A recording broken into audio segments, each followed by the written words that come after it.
Ma'rifatullah itu dicapai tidak semata-mata dengan baca buku atau belajar teorinya.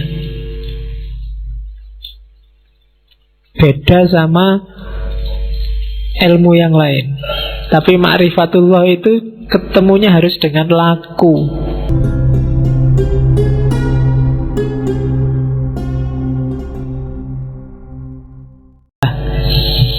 Oleh karena itu, katanya Ghazali, untuk bahagia waspadai dua hal dan penuhi satu hal. Waspadai syahwat dan amarahmu, dan carilah bekal ilmu. Untuk ngerti semua tadi, untuk bisa kamu muhasabah secara pas dan sesuai, satu-satunya jalan adalah ilmu. Kamu ngerti yang sedang main ini binatang apa malaikat, harus ngerti ilmu. Kalau enggak, ya kamu enggak bisa muhasabah dengan baik. Nah, ini kan ujungnya sebenarnya sama kayak Plato dan Al-Farabi kemarin. Jalan untuk bahagia itu ya ilmu. Dengan ilmu, orang bisa melakukan kebaikan. Setelah dia melakukan kebaikan, pasti bahagia. Kalau di Ghazali kan dibalik. Karena kalau orang awam, ujuk-ujuk disuruh pakai ilmu, mesti males. Wah, kok ilmu belajar ya, baca buku ya, mana males duluan. Tapi diawali dari, kamu pengen hidup enak enggak? Ya pengen. Kalau pengen hidup enak, ya kontrol dong nafsumu, amarahmu, nanti kamu bisa bahagia. Caranya gimana? Ya ilmu. Jadi ilmunya di belakang. Kalau orang awam lebih enak ditawari manfaatnya dulu. Kalau ditawari ilmu di depan sudah males. Belajarlah biar kamu pinter. Males wis tahu mesti. Wis kan dhisik ya ngono. Cuma kalau dibalik, wah, pinterlah. Kalau pinter kamu dapat manfaat gini. Caranya gimana? Ya belajar. Itu kan lebih ringan kalau bagi orang awam. Tapi kalau belum kamu dikasih sholat lah, tahajud, wah males ngantuk. Tapi kalau diawali dari, kalau kamu pingin dapat rezeki lancar, istri cantik, apa, sholatlah tahajud. Wah itu kalau ngerti embel-embelnya di depan, mesti agak semangat di belakang. Nah ini logika awam. Dan Ghazali paham betul ini, cara dia memainkan cara berpikirnya orang awam. Oke, jadi jalan kebahagiaan yang sejati, katanya Ghazali, ya, kuasai amarah dan syahwat. Jalannya pakai kekuasaan ilmu. Dan puncaknya ilmu itu ma'rifatullah, kenal Allah. Kalau sudah ilmunya sudah nyampe ma'rifatullah, semua pasti akan tertib. Kamu akan menemukan kebahagiaan sejati. Ma'rifatullah itu dicapai tidak semata-mata dengan baca buku atau belajar teorinya. Beda sama ilmu yang lain. Tapi ma'rifatullah itu ketemunya harus dengan laku. Tidak bisa kamu ngerti teori jujur, tapi kamu harus benar-benar jujur. Nggak bisa kamu hanya ngerti teori berbakti pada orang tua, tapi kamu harus berbakti benar pada orang tua. Ma'rifatullah ilmu yang jenis itu. Jadi akan kamu peroleh sendiri kalau kamu dekat sama Allah. Jadi, dan untuk dekat sama Allah harus ada laku tertentu. Dan kalau orang yang sudah makrifat itu biasanya otomatis urusan yang lain semuanya beres. Sebelum semua urusan beres, orang tidak akan nyampe makrifat. Nah itu jalan kebahagiaan. Jadi kuasai amarah, kuasai syahwat lewat ilmu. Harusnya semakin pinter orang, semakin berkualitas hidupnya, dan semakin dia merasa bahagia. Kalau kamu merasa semakin pinter, wawasanmu semakin banyak, kok hidupmu semakin sumpek? Ada yang salah dengan prosedurmu cari ilmu. Silahkan kamu muhasabah sendiri. Pak, saya ngaji filsafat mulai tahun lalu itu perasaan nggak berkembang apa-apa itu, Pak. Ya coba dicek lagi deh. Jangan-jangan ada yang salah. Jangan-jangan yang kamu incar dari ngaji ini bukan ilmunya, kopinya mungkin. Iya. Jangan-jangan cuma nyari kopi gratis. Jangan-jangan daripada nganggur. Jangan-jangan, banyak jangan-jangannya makanya. Maka dicek lagi.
Terus, ini saya ambil yang bahasa Inggris terjemahannya. Cara untuk menguasai amarah dan nafsu tadi. Kalimatnya Ghazali bagus. Oke, itu saya kasih foto yang itu karena Ghazali Tus itu daerah Persia, dan orang Persia, orang Iran itu biasanya tinggi, besar, gagah, dan brewokan. Ganteng-ganteng, gak kayak orang Indonesia. Kecil, pesek, terus ngeyelan, cerewet. Orang sana gagah-gagah, kalau ngomong aja mantep. Ya, katanya Ghazali, declare your jihad on certain enemies you cannot see. Katanya Ghazali, deklarasikanlah jihad terhadap 13 musuhmu yang tidak terlihat. Egoisme, arogan, conceit, egoisme, sombong, angkuh, selfishness, merasa benar sendiri, merasa bagus sendiri, merasa menang sendiri, greed, tamak, lust, tamak, intolerance, anger, marah, bohong, cheating juga bohong, gossiping, supposing gossip, slandering. Dan 13 itu, if you can master and destroy them, kalau kamu bisa menguasai dan menaklukkan 13 musuh itu, then will be ready to fight the enemy you can see. Maka kamu akan siap mengalahkan semua musuh yang terlihat. Kalahkan 13 yang tidak terlihat itu. Kalau kamu sudah sukses mengalahkan itu, maka semua musuh yang terlihat akan mudah dikalahkan. Nah, rumusnya itu. Kalau dibaca enak, dirasakan juga mantap, dijalani yang agak susah. Yo jihad, makanya katanya Ghazali, jihad dong, declare yo jihad. Deklarasikan jihad untuk melawan ini. Jihad berat, makanya katanya Nabi, jihad yang lebih berat daripada perang Badar loh. Perang Badar itu kan berat luar biasa. Berapa ratus orang melawan 10 ribuan orang. Sudah berat gitu katanya Nabi, ini cuma jihad kecil. Ada yang lebih besar. Nah, apa? Mengalahkan dirimu sendiri. Dan katanya Ghazali, ya taklukkan 13 itu. Kalau kamu sudah bisa menaklukkan 13 itu, maka kamu akan siap menaklukkan semua yang lain. Kuncinya bahagia. Oke, terus. Nah, puncaknya bahagia nanti, katanya Ghazali tadi, ma'rifatullah. Kalau orang sudah ma'rifatullah, kebahagiaan sejatinya justru ketika dia dekat dengan Allah, mencintai Allah. Selama ini sebenarnya pikiranmu masih terjebak materi. Kalau kritiknya Hussein Nasr, itu yang bikin kamu susah mencintai Allah. Bagi kamu yang dicintai itu harus cantik dan